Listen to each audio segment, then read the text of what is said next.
Let's talk about the cabinet. Let's talk about the cabinet. Welcome to another episode of The Dissection. And today we are talking about the cabinet.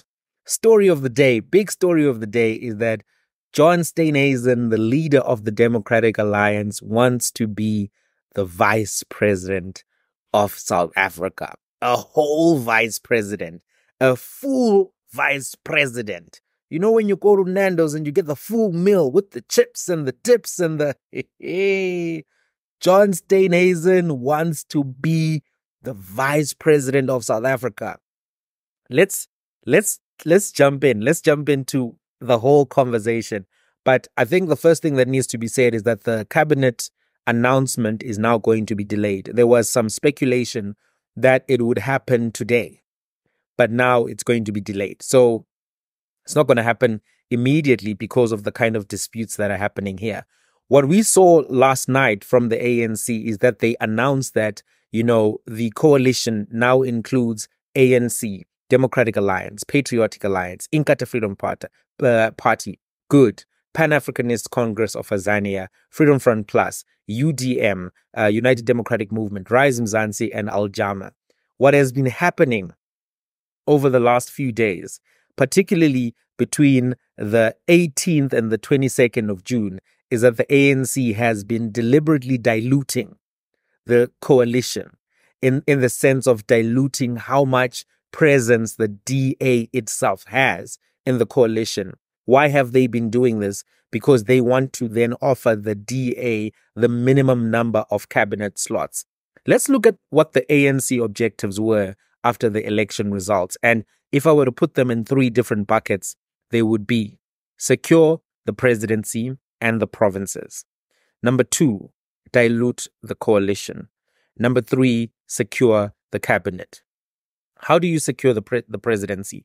You need to get the votes of the Democratic Alliance and IFP to be able to make sure you do that. We saw that happening with the first coalition deal, which was signed on the 14th of June between those three parties, right? IFP signed the next day.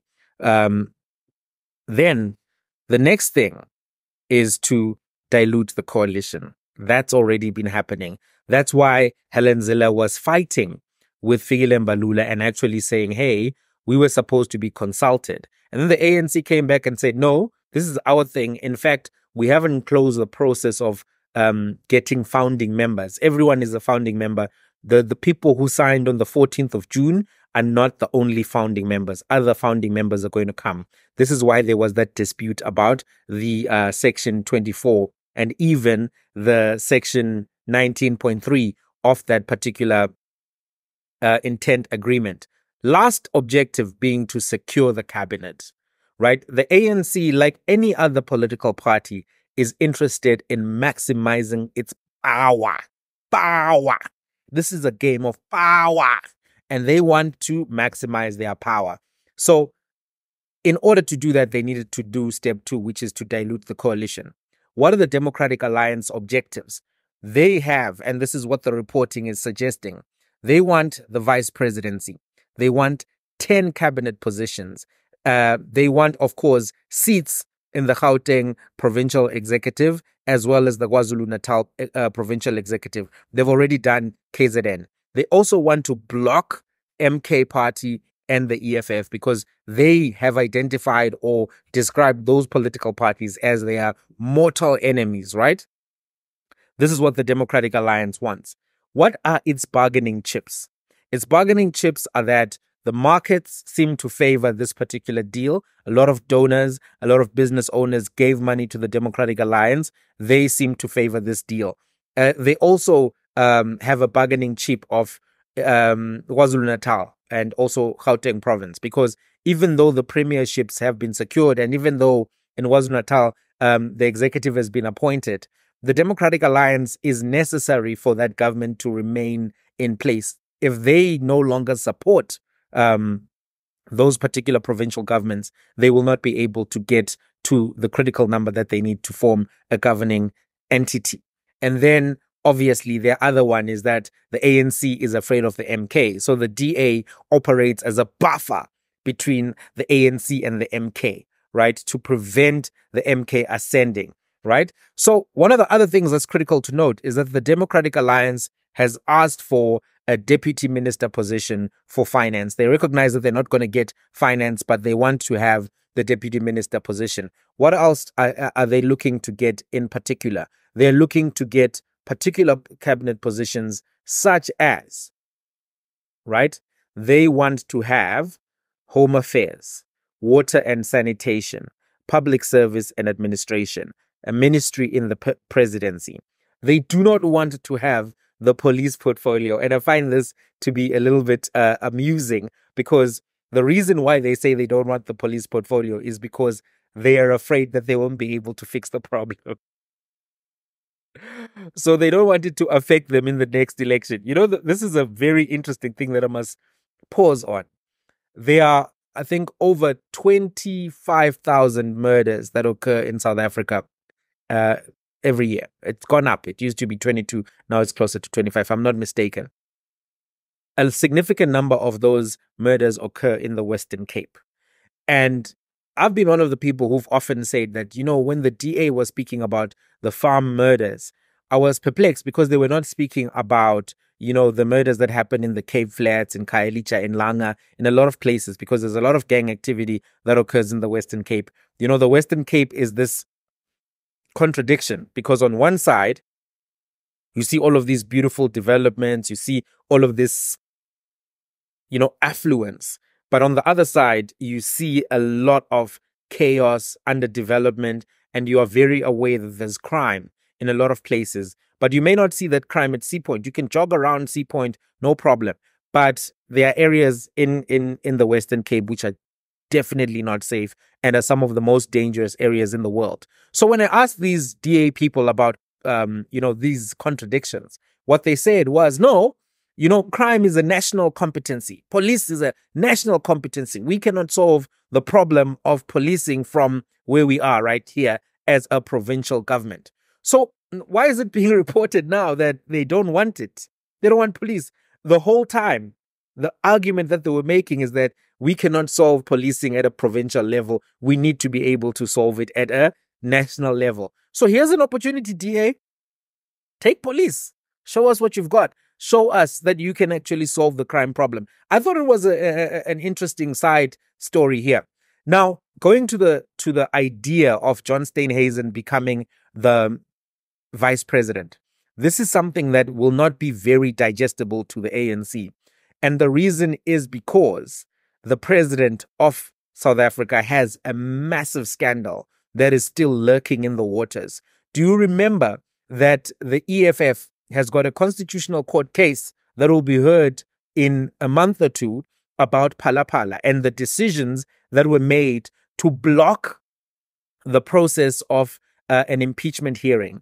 If you recall, the Section 89 independent panel found that there were issues with the presidency and its answers, issues with the president and his answers to the question around what happened in Phala.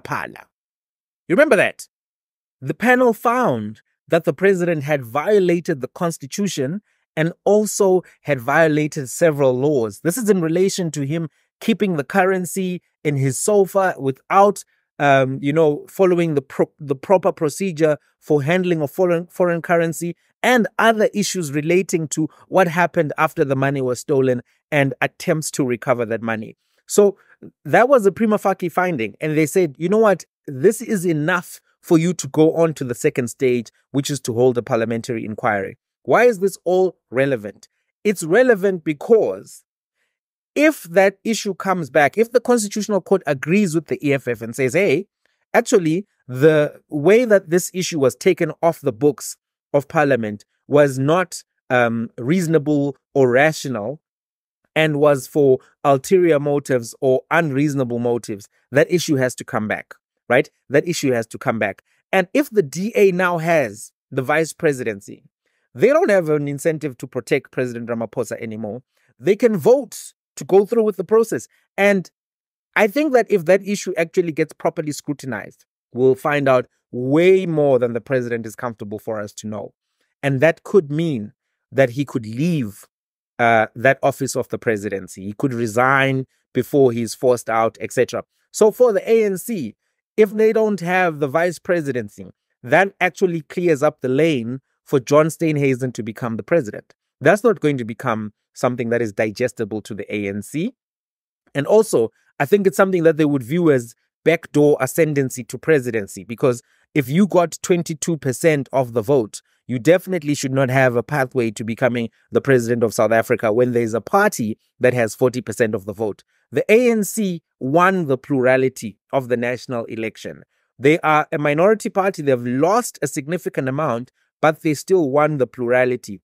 At a national level, the ANC has the largest mandate to govern the country. So the next president, if the president gets removed, should come from the ANC.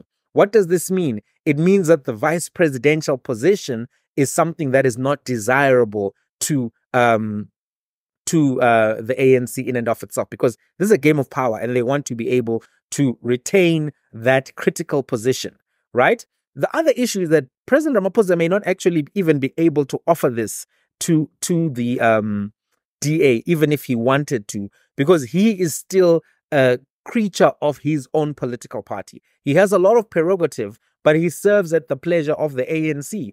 And this may be something that he may not be able to do, because other top leaders in the ANC may then begin to agitate against him and try to remove him.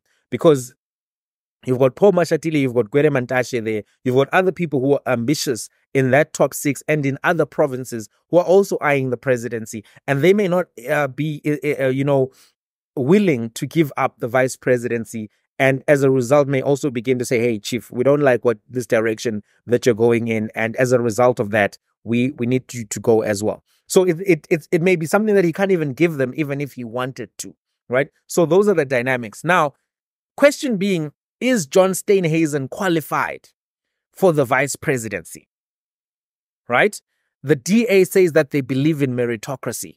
The DA says that they believe in having the best of the best. John Steenhuisen has proven that he is a capable parliamentarian, right? He's been in parliament for a very long period of time. He's able to ask very good questions. He understands parliamentary procedure. He understands a lot of things. But is he a good CEO, right? He's not run any businesses, right? The last I heard, before he became a politician, he was a shampoo salesman. So I don't think that he has enough acumen to actually be able to run an administration. Never mind the education stuff, right? Let's put aside the fact that John Steenhuisen only has a matric. You know, they criticized Jacob Zuma for having a matric. They laughed at Jacob Zuma for having a matric. They mocked Jacob Zuma for having a matric. I saw this for years and years. There was this continued narrative that Jacob Zuma is an illiterate and is not competent because of his education level. That was an argument that was made, and it came from DA benches. It came from certain segments of South African society and media. I saw it, you saw it. If it's true that Jacob Zuma was unqualified because of his education level, can it then be true as well that John Steenhuisen is unqualified because of his education level? We have to be consistent. What's good for the goose should be good for the gander, right? That's what the saying says. So if Zuma is unqualified because of education, then John is unqualified because of education. But I actually don't think that the challenge around qualification for him comes from there. I actually think that the challenge comes from the fact that he has not been in a real CEO position. In the Democratic Alliance, you have a lot of infrastructural support there. You don't really become a good manager by being in that particular system, because they have a CEO, they've got all of these professional guys who operate on one side. They've got, a lot of people who participate in their leadership structures. So you would need to have actually demonstrated that you can run a sophisticated operation like a country somewhere else. I think having proven leadership in business is something that can give you those kind of credentials, or having run a political party which doesn't have an extensive professional arm like the Democratic Alliance has. So I have concerns personally that without having, run an institution without having run a business, that regardless of his education level, I don't think that John Steenhuisen is qualified for the position of vice president. I think that there are other people in the Democratic Alliance who have these types of skills, administrative skills. For instance, if you say to me, Helen Zille should run for vice president or should be picked for vice president, yeah, sure. I think that she's got the skills, she's got the capacities, even though I disagree with some of her political statements and ideologies from a qualification perspective. I think she has the skills. I think there are other people also within the Democratic Alliance who have this kind of experience that I'm talking about, business experience, administrative experience, people who I think can operate in a CEO capacity. Why am I saying this matters? Because when you are now vice president, there is a possibility you could be president. And we have to examine you at that level. We have to ask those types of questions, especially when you say as a political party that you don't like cadre deployment, you believe in meritocracy. Is the appointment of John Steenhuisen to a vice presidential position a meritocratic appointment, or is it DA cadre deployment? Let me ask that again. Is the appointment of John Steenhuisen to the vice presidency a meritocratic appointment, or is it cadre deployment? You know, the other thing that they were saying that they wanted him to have is this position of government business. But he's not been a business leader. He has no company that you can tell me about that has been maybe made it to the JSE.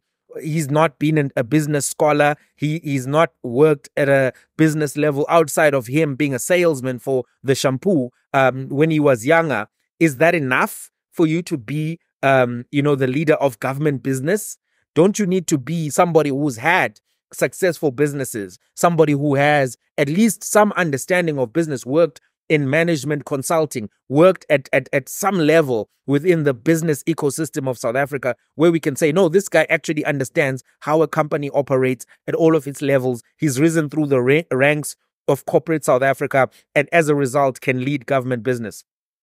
Isn't that meritocracy? Isn't that what actually we say that it should be? Anyway, I don't think that they're going to get it. The ANC is seeming to say that, listen, these guys are asking for too much. They're not going to get it. The negotiations are still ongoing. So we'll have to see how everything plays out. Do you think that John Steenhuisen should be minister in the presidency or even vice president? Do you think that the ANC can afford to do that? Do you think that President Ramaphosa will be safe if he does that? Right? What else have they asked for? That's basically all that they've asked for. We'll have to see.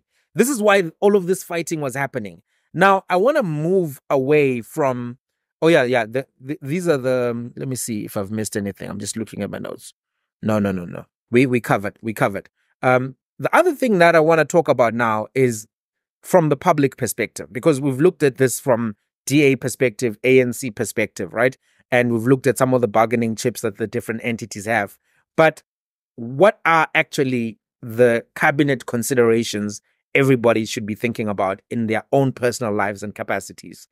One of the ways I look at it is to identify the problems and to have a scholastic approach, a research-based approach. A good place to start is the World Economic Forum Global Competitiveness Report. In the Global Competitiveness Report, there are 3 areas where there are big problems that are identified in relation to South Africa. 1 is security, 2 is skills and or education, and 3 is health. Let me break down for you where everything is in those particular places. The ranking on security, out of 141 countries, South Africa ranked 135 out of 141. In the last one where they did direct rankings, which was the 2019 competitiveness report, 135 out of 141. It was the lowest performing indicator for South Africa. When it came to organized crime, South Africa ranked 128th. When it came to homicide, South Africa ranked 135th. When it came to reliability of the police, South Africa ranked 121st. So you can see that crime is a real problem. The overall ranking for institutions in South Africa was 55. So if you think about the discrepancy between 55 and 135, that's a significant discrepancy, right? That's a discrepancy of 80 spots. 80 spots between the institutional ranking and the crime and security rankings. That's a big discrepancy, showing that this issue is a big issue, the one that the DA doesn't want to touch.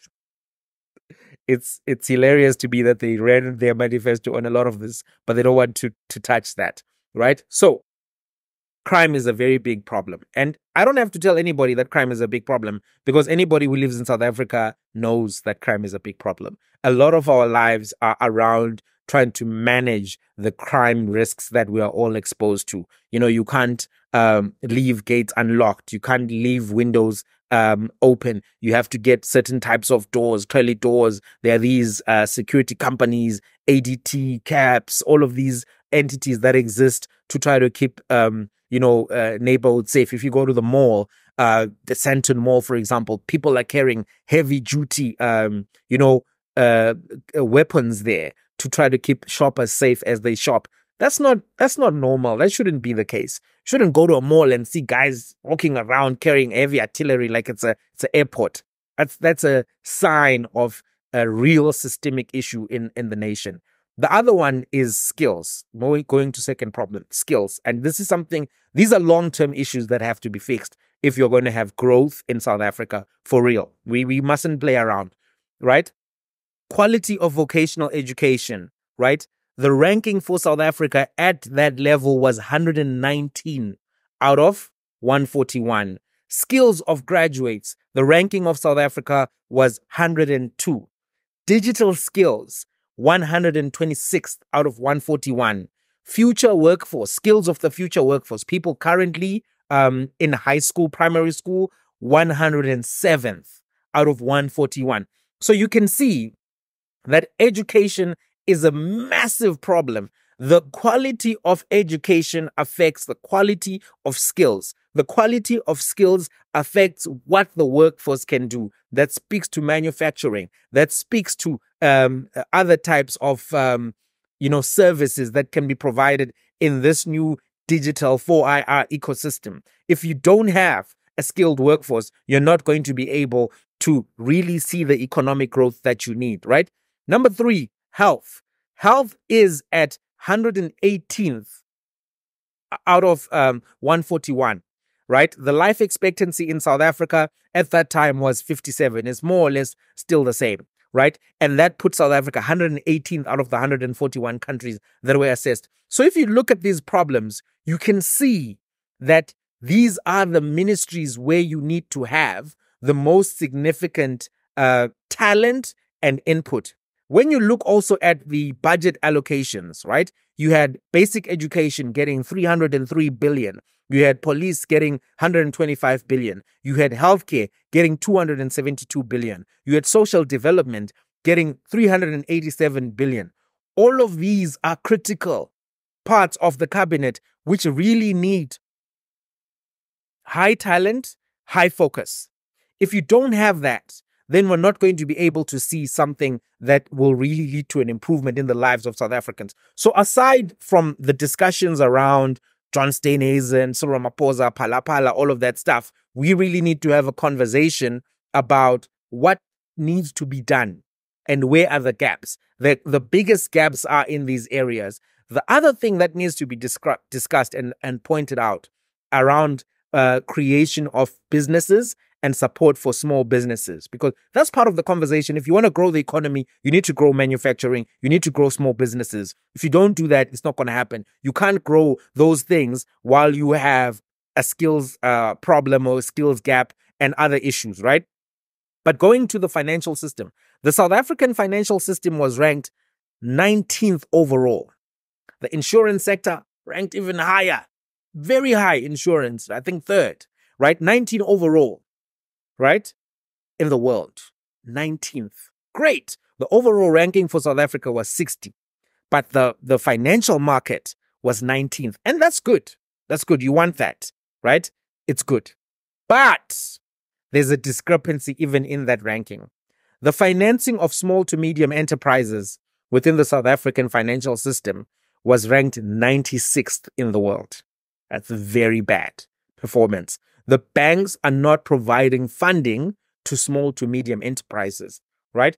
Partly because the banks are owned by people who also own businesses. So they don't want competition. This is the problem with oligopoly. That's why I keep telling you that oligopoly is something that is significant, right? When you have people who are from maybe one town, Stellenbosch, owning banks or being movers and shakers within the financial system, but then they also own companies that are just running normal businesses, right? They don't have an incentive to give other entrepreneurs money to come and compete with them in the businesses that they run in other spaces, right? When you have people owning the banks, owning healthcare, come on, guys. Are you really going to see innovation competition? You're not going to see it. It's market failure. This is why there's market failure. This is why, even though the banking system is ranked 19th, the funding for small to medium enterprises is 96th because they don't want competition. Remember the book that I referenced you guys to, Why Nations Fail? The fact that you have an extractive economy, this is what it looks like. This is what the numbers look like. Venture capital availability, 77th in the world. 77th. So we keep hearing about, we need startups. We need to be able to create and innovate and participate in the digital economy. There is no funding for startups. Can you not see that? Right? 77th, even though the segment, the overall ranking of the system is 19th. That's something that has to be significant. So when we're talking about these cabinet positions, these are things that need to be addressed. These are things that need to be addressed, because if you don't know what the problems are, you're not going to look for the right solutions from the people who are saying that they're going to give the solutions. So let's leave it here. Let's leave it here. Thank you so much to everyone who subscribed. There's still a significant number of people watching the videos who haven't yet subscribed. Consider subscribing today. That's a button. Subscribe so that we can provide quality content, quality analysis. Let YouTube know that you love this content and you appreciate this content. It helps the algorithm understand that you love this content when you subscribe, when you like, when you comment, when you share. What do you think, though? Do you think that John Steenhuisen will become the Vice President of South Africa? Do you think he's qualified? Do you think his education matters? Do you think that the ANC has outsmarted the Democratic Alliance by diluting the coalition, by then saying that they're going to offer all of these other positions? What do you think is the most important thing that the cabinet needs to focus on going into the next 100 days? So the inauguration was Wednesday, right? Thursday, Friday, Saturday. We're on day 3 of the first 100 days. Now this is day 4. This is day 4. So it's taken 4 days so far for there to be any movement on the cabinet, and the cabinet has not yet been announced. So as things stand right now, there's inertia in the presidency. Remember, we said we have to look at this 100 days metrics because this administration is facing such significant problems, high unemployment, high poverty, right? High levels of crime. And we need to see action at a very fast pace. So right now, we're on day 4 of the 100 days. There's not been enough movement. If they had announced the cabinet today, that would have been progressive. That would have been progress. That would have been efficiency. But if it takes another week to announce a cabinet, that's a significant delay. What do you guys think? Do you think that the cabinet will be announced anytime soon, in the next 7 days before the next Sunday? Let's have a conversation. Jump into the comments. Thank you so much for the 15,000 subscribers who have now subscribed to MJTV. Really appreciate you. Really appreciate everyone who's been making comments and the thoughtful comments that I see in there. Guys, you're taking time. I read them. I appreciate them. Thank you so much. Till the next one.